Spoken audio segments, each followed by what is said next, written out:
Hey, are you one of those people who has to know what's going on? Are you into that newspaper every day? Do you listen to the radio, the TV? Well, if you read the paper and you listen to the radio, then you know our next guest, because he is all over the newspaper, has been for years. I am an absolute fan. I keep in touch with what's happening in Putnam County by keeping in touch with our next guest. My name is Vin Dacquino, and today we have with us none other than Eric Gross. Eric, what a pleasure to have you here. Pleasure to be here. Thank you very much, Vin. I am just an absolute fan. You keep your thumb on what's happening in this county. If we really want to know what's going on, we follow you. Who is Eric Gross? How did you get to this point, Eric? 48 years ago. Whoa. 48 years ago. So the rumors about you being 38 are not true? No, forget about that. Mid-1960s, I was a speech therapist in the Carmel School District. Wow. And I was headed to work one day, and I saw an accident on the main street in Carmel, right in front of the courthouse. Wow. And I called it into the local radio station because I always had an interest in the news business. And back before that time, when I was a kid, remember the WMCA Good Guys? I do. I was one of the good guys. I was one of the traffic reporters. Wow. With Joe O'Brien and Dan Daniels and that whole crew. Scott Muni, Herb Oscar Anderson. Wow. So you must have been pretty young then. Oh, I was a kid. Wow. But I was the traffic reporter reporting from, and in those days, of course, it was with binoculars. Nothing else, no fancy equipment. No. Binoculars. And that was before the beginning of the Tappan Zee Bridge, before the construction of the Tappan Zee. When the Tappan Zee Bridge opened up, I was one of those who gave the reports of the traffic. There's a car. There's another car crossing the Tappan Zee. Now, of course, forget about it. Yeah. When I was in my college days at Long Island University in Brooklyn, again, with binoculars from the dormitory, I would check the traffic on the Manhattan Bridge, the Brooklyn Bridge, and the Williamsburg Bridge, depending on which window you looked out of. And that's how it all began. Wow. So there was the accident in Brewster, in Carmel. The station was in Brewster in those days. And the gentleman said to me, thank you for calling. If you see anything else, call. And 3 days later, there was another accident. I called. Make a long story short, I became the news director of WPUT. Wow. At the same time that I was teaching. Getting to the station at 3:30, 4 o'clock in the morning, doing the morning news, teaching a full day, coming back after school. It was like a 22 and a half hour day. Did that for years. Yeah. 1981, I severed ties with the station and did some work for WLAD in Danbury. All this time writing for the local newspaper, the Putnam Courier. Wow. Buzz Burr was the editor back then, a great, great man. And I was at a Board of Education meeting, and he said to me, would you file a story for me? I said, I'd love to. Wasn't getting paid back then for it. Wow. And I filed the first story, and he said this was good, and that's how it began. It just kept on snowballing. So when young writers come to me, and they say, Mr. Dacquino, how do I know I'm a writer? I tell them there's a haunting. That writers have some kind of little voice inside that says, you must write. It sounds to me like that haunting was alive and well in you very early on. And there's something that just made you want to know the news, wanted to know more about what was happening around you at all times. Just wanted to be, have your finger on the pulse of the community. Yeah. And radio and newspaper are, totally different. The writing style is different. But yet I've been blessed over the years because radio provides you with the immediacy of something. You see something taking place in front of you. You see an accident. You see a dignitary comes to town. You make that phone call. It's on the radio within minutes. But yet newspaper provides you with the permanency. You write an article for the newspaper, it's there forever. Yes. Now, radio, of course, 30 to 60 seconds. It has to be capsulized into that amount of time. while newspaper reporting or book writing, as you know, takes much, much longer. So it's almost two completely different things. It is, yes. Now, it's funny because when I hear you, you know, I was teaching for a number of years, and on my way to work, you'd be there every morning for me, and I'd hear you doing these news. I envisioned your being in the studio, sitting there, and they go, Eric, on. And then Eric reads his piece. Mm-hmm. That's not true, is it? In the old days it was. At the old WPUT it was you were in the studio. But now the last 20 years it's done right from my home. And 99% of it is pre-recorded. Wow. So it's recorded and then it's just fed down phone lines to the radio stations. So now to get that story, mm-hmm. You have to have your eyes and ears open. No one tells you, okay, Eric, this is going on right now. You have to go there. I mean, you have to be aware of everything. What do you have, a police radio or something? I have a police radio. It's one on my belt right now. If it goes off, I have to leave. I'm telling you right now. Okay. No, well, but there are. If Eric runs out the door, you know why he ran. No, but there are a scanner, police scanner. I have one on my car, one on my belt. There's several in the house.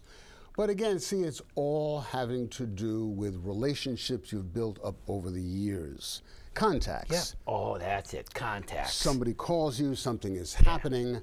Many a time you get a call when no one else gets a call. Let's give Eric a buzz. You know, knowing it'll be reported fairly. Yeah. With a positive slant to it, if at all possible. Yeah. Oh, I hear you. And I mean, I've been following your stories We've done stories with you over the years. Yeah. Oh, I mean, we've done things together. Yes. And you have always done a wonderful job. I know that if the story gets into your hands, it's going to be told correctly, whatever the story is. Yeah. Speaking of that,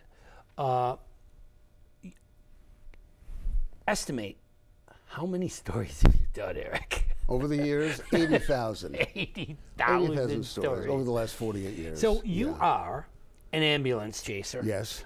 When something breaks out, Eric breaks out. Mm-hmm. You're out there, you cover the story, you get around. Tell me a little bit more about that. Well, this ambulance chasing that Vin is talking about, I'm the public information officer for the Bureau of Emergency Services in Putnam County. Prior to that, I was the PIO for the Town of Kent Police Department for many years. And the PIO basically is responsible when there is a major situation. There was an incident at the Buddhist monastery in Kent this past summer. Mm-hmm, I remember that. Where there was a mass case of food poisoning.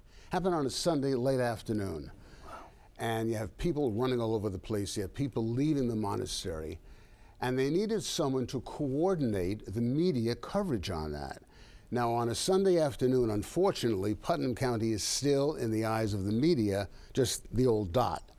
And there is nothing really local on a Sunday afternoon that will get out there in the way of a radio, of a television program, etc. So I have contacts at the Associated Press. I called AP, and within minutes the story was out and was on virtually every radio and television station in America. Wow. It made the national wire, actually made the international wire, because of the fact that the emergency providers at the scene wanted people to be aware if they became ill and they were at the Buddhist monastery in Putnam County on Sunday, go to your nearest hospital. Wow. So the PIO gets that information out. Secondly, at the scene of accidents or fires, I take 1 million photographs. And these are turned over to the Bureau, and they're used for training purposes for the guys during their various training sessions. They critique themselves by looking at the photographs. So now you are a photographer. Yes. As well. Experience, background, how did you just start taking pictures? Started taking pictures. In the old days, we used the Polaroid camera. Wow. Ruined many a shirt in the old days. Any of you folks out there know the old Polaroid in the wintertime. You had to put it underneath your arm. I remember that. And as I say, many a shirt was ruined. But, and you had to wait because you had to wait the your 30 temperature had to be seconds. right That's for correct. that thing to develop. That's right. Then you had to be able to look at it and go, no, I need another one? Another one quickly, yes, very quickly. Wow. And then, of course, it was 35 millimeter. Wow. And now everything is digital. Yeah. And digital's a piece of cake. You snap the picture, you download them, you send them right to the office. And you could take 40 pictures in 5 minutes, exactly, you know? And exactly. Yeah. And not have to run to the drugstore to get them developed. I know. Yeah, I know. yeah, That had to be, you know, when I did the Sybil Luddington book. Right. I was trying to get the right picture of the statue. Well, as you know, the statue has a problem. Foamy mouth. Yeah, and you know, I went to one of the schools and I said, "Does any one of you know what's wrong with the statue?" And one little kid said, "Yeah, Sybil's foaming at the mouth. She has a marshmallow chin."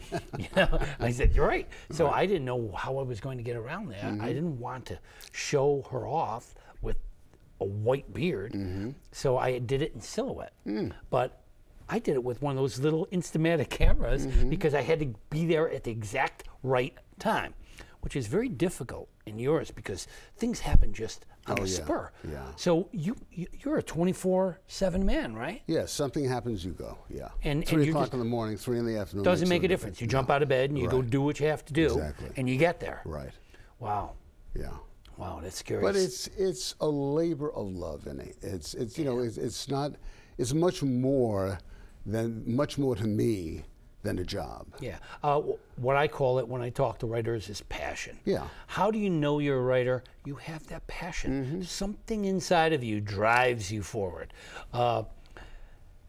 I also taught for many years, and somewhere along the way, a new term came about, ADHD. And they said, you know, these are people who just can't focus, they can't sit still, they have to keep moving and moving. Well, it was the story of my life too. Here's the question. How did you teach for all those years and then write at the same time? You filled those days? Yeah, exactly. You filled the time after school, before school, weekends, summer vacations. And the management back then realized I was a full-time teacher. You know, and if something happened during the day and I couldn't be there, then they would send somebody there, or it would be after the fact, it would be covered. Right.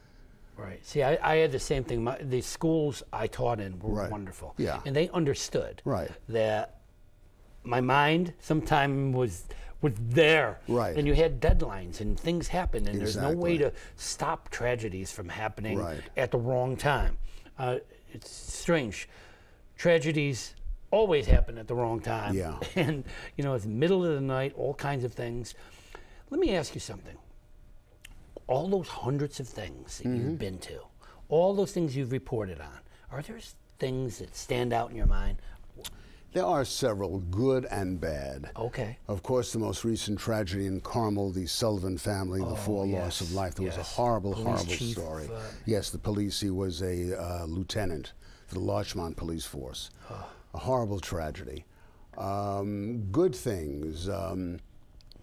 Years ago, I used to do the theater reviews for the old Dick Clark Westchester Premier Theater. Oh, wow, I remember that. Back in the 70s, Terrytown. in Terrytown. Wow. And my late wife Barbara and I, we were there on opening night many a time, and you know, hobnobbed with people like Liz Taylor and Dick Clark, and the one that stands out, of course, is Sinatra. Yeah. He was just something. Yeah, he was there. Yeah, He and was was there. it Dean Martin? Dean Martin was there. Barry White was there. You know, it was great, great times. One of my favorite stories took place back in the 70s, late 60s, 70s, when President Nixon was impeached and Vice President Jerry Ford became the interim, and there was a fundraiser for Ford at a country club in Yorktown. The late Congressman Ham Fish was hosting this event, and he invited the local media. There were 5 or 6 of us in the local press corps, Northern Westchester Putnam, who were there. And the big shots were there, of course, because they were covering Jerry Ford. There was Peter Jennings, there was Brokaw, there was Dan Rather, you name it. And we go to sit down at a table, and Ham had invited us for dinner. And all the national press corps, of course, is sitting at table A, we're at table Z. And we're sitting there, and we sit around the table, and there's 5 glasses of water, and there's a basket of rolls and a little plate of olives. That's dinner, because they ran out of food. Oh, no. They ran out of food. But Ham was so embarrassed by this that at the end of the evening, he brought Jerry Ford to our table. Oh, wow. So he got And, to see you know, Jerry shook Ford. hands with the vice president. Yeah, had pictures taken. I have a beautiful picture on my wall for years of Ham, Jerry Ford, and myself. Wow. I'd much rather have That's the a picture treasure. than the meal. Yeah, That's a treasure. But, you know, you have crazy things like that happen all the time. And so Those are the moments you live for. Oh, yeah. You know, to know that you're out there and you're doing something for the community. Now, you've been doing things for Putnam County. I mean, you're absolutely right. You are part of Putnam's history, because all these stories that you've captured for us, you know, I'm a researcher. I go into the historian's office and I look up newspaper articles. That helps me to capture things that would ordinarily be gone. So your writing and your coverage of these stories keeps those alive and keeps the history of Putnam alive. How long have you been in Putnam now? Since you were Well, since like 48 years. Yeah, 48 years. Yeah, That's a lot of years. Grew up in Rockland County. Wow. We moved to Mahopac, then originally, then back to Carmel. And as I say, taught for 35 years in the Carmel schools. Just very involved in the community from day one. Now, 2 children who went through the Carmel School District, both very successful. My late wife, Barbara, was a teacher in North Salem. And it's home, place I love, and, you know. Yep. And so when did you leave teaching? How long have you been out of teaching Since 1998. Since 1998. Yeah. So, and then you went full hog into Full time. Full time. It was full time before. Yeah. Now then it's you went full time. time. Yes. Now it's about 70 hours a week instead of 45. Yeah. I'm much more recent. I retired from teaching, 35 years teaching also, in 07. And I'm older than he is. Yes. and decided to, you know, try to dedicate more of my time to writing. It's not the kind of writing you do. I mean, kind of writing you do is daily. Where do you separate the being at an incident and writing about it? I mean, is there a time when you sit? Do you a typewriter? Are you a Hemingway? I have. We talk about the Hemingway though. I fought computers like the plague, like the Me plague. too. And probably about 10, 12 years ago, I said, you know, this is crazy. You know, you have to That's get the way involved. to do it. Yeah. But no, I have my office is in my home. And I do 99.9% of the writing, composing, editing right in my home. So I can get out of bed in the morning, take about 14 steps, I'm in my office, and I start at 4:30, 4:45 every morning. Wow. And you never know what's going to happen. No. I mean, every day is different in your life, isn't it? That's the immediacy of it, because one never knows. You know, you wake up in the morning, you don't know if a distinguished political leader is going to be coming to town, if, God forbid, there's going to be a horrible accident, if some great things are going to happen in one of the schools you get a call about. You just never know. Yeah. That's what makes it so exciting. Yeah. I'm never bored. Honestly, I am never, ever bored. I talk to some of the kids in schools, in the Mahopac, Carmel, Brewster, North Salem schools, about journalism, about careers, and I tell the kids, it's the God's honest truth. I have never been bored a day in my life, because you just never know. Yeah, I want to go back to talking to students. Kid is out there and he wants to be a journalist. What do you say to him? What does he have to do? Does he have to go to college? Does he have to do special training? Are you going to tell him, get out there and chase those ambulances? No, I tell him to go out and write about something that you're passionate about. I don't care what it is. There you go. But write about something. Submit it to the local paper, your school paper. Submit it to the local paper. I tell these kids, if you have something, if you see something, if you take a picture, email it to me. I can't get you any money for it. Maybe I'll get you a byline though. That's right. If we publish it in the paper. And you're out there and you're doing it. Exactly. That's it. You know, one of the things I tell I also go to a number of schools. And I tell young writers write. Can't you talk about writing? Then you're a talker. Writers write. And you have to keep doing it. And you know, some of them say, yeah, but you know, you write, and if you can't get it published and if nobody wants it, I said, then you're not writing as much. You need to hone that writing. You need to get it going. And remember something, rejection is part of writing. Rejection is part of life. Exactly. And you just have to keep going and keep going. And you can't give up. It has to be a passion. And once it's that passion, you will do it. But you have to keep writing. Yeah. And the more you write, the better you get. Exactly. Exactly. So you're still writing. There's all kinds of newspaper articles going on all the time. You Right. probably are going to leave here and be off writing something. I'm sure you already have an agenda for today. Oh, yes, yes, yes. Before I came here, I had to write something last minute about one of the recent storms we've had. Wow. You Yeah. know, so- again, something happens, you have to get it out. And now, of course, with websites, Right. in Yeah, addition that- to newspaper, yeah, that helps that's too. also the immediacy. Editors want something on the website, toot sweet, as they say, get it out there right Yeah. away. So you bang it out, email down, a half hour later, it's on the website. Now, is there a different tomorrow for Eric Gross?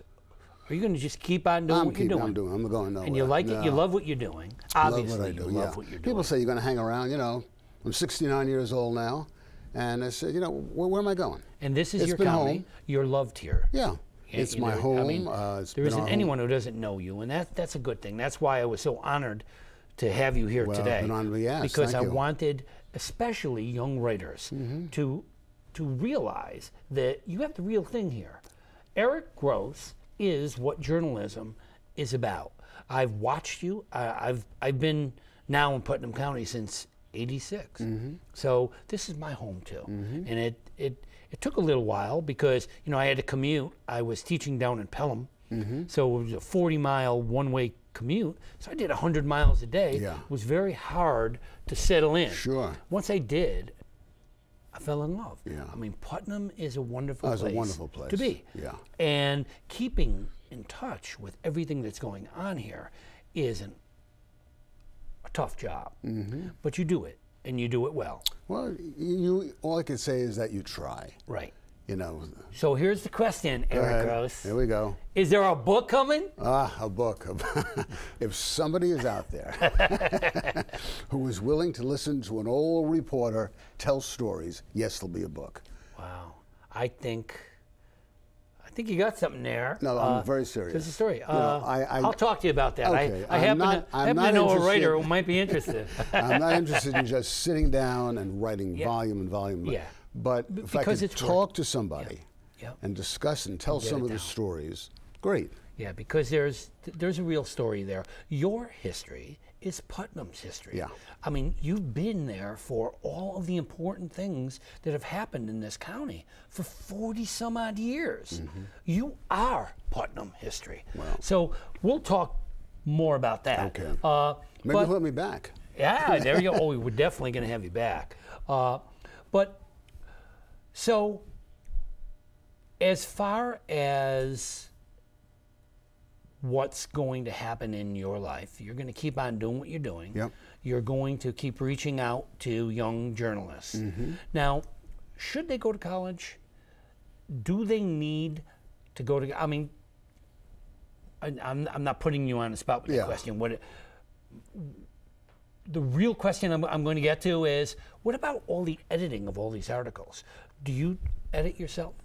I do some editing, however, editors edit. Good. So there are editors. Yes. So your work doesn't go strictly from your head No. straight to the paper. Yes, it does. It goes straight to the paper. But there's Then someone there to No, read there's it. no one there. Once it's all on the paper, and I proof it a couple of times, then it's sent down to the office in Coral Spring, where it is edited there. by the editors Okay. there. So these kids who are scared to death that they're not the greatest at grammar and English, Don't worry they don't about it. have to be that scared. There's someone to watch their back. Someone will watch your back, but I'm saying don't make stupid mistakes. No. But you should have a good sense of English and grammar. Oh, and, definitely. proper Definitely. grammar and proper. Definitely. So you should make an effort. If you are interested in journalism, remember, you're sending your articles out for people to read. And it has to be a good, solid job.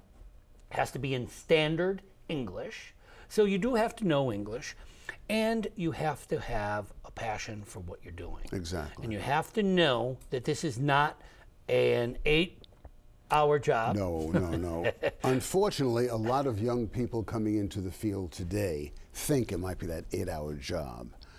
And I've seen it where the big story happens at 2 minutes past 4, and this young person's shift is 8 to 4. Bye. Yeah. Not my job. Right. And you know, I'm not saying there aren't many people out there who work the crazy hours that I work. Yeah.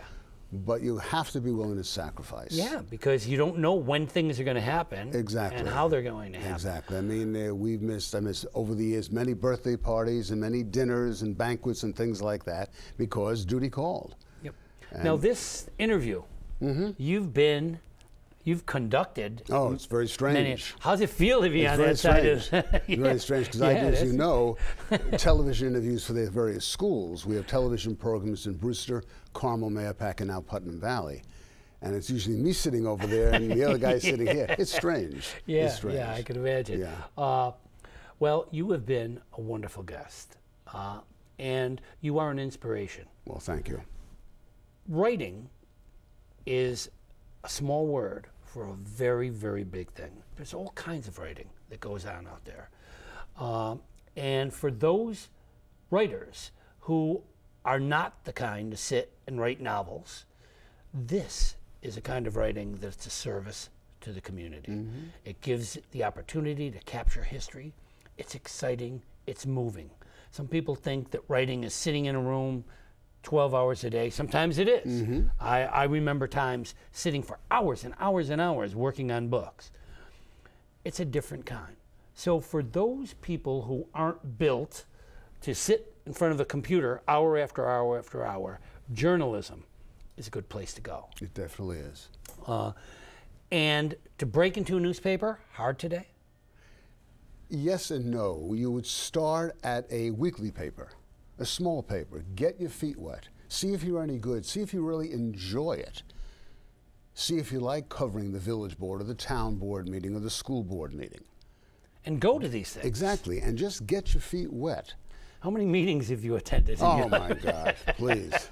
In a week. I have said to people, I have said the Pledge of Allegiance more times than anybody in Putnam County, and that I guarantee. That I guarantee. I believe it. That well, I guarantee. God bless America. God bless Eric Gross. Vinny, thank you so much. It has been a pleasure. Thank you. I will continue following you in every way I can. Ditto. Continue doing what you're doing. Are you going to stay with the radio? Oh, yeah, surely. Yeah. Great. Yeah. Great. Keep telling that news. We will. Keep sharing with us. And you stay tuned to this show because we're going to continue to have wonderful guests like Eric. We're going to have you back, Eric. We'll be back. And we're going to talk about that book. Okay. That not only will give the history of Eric, but the history of Putnam County.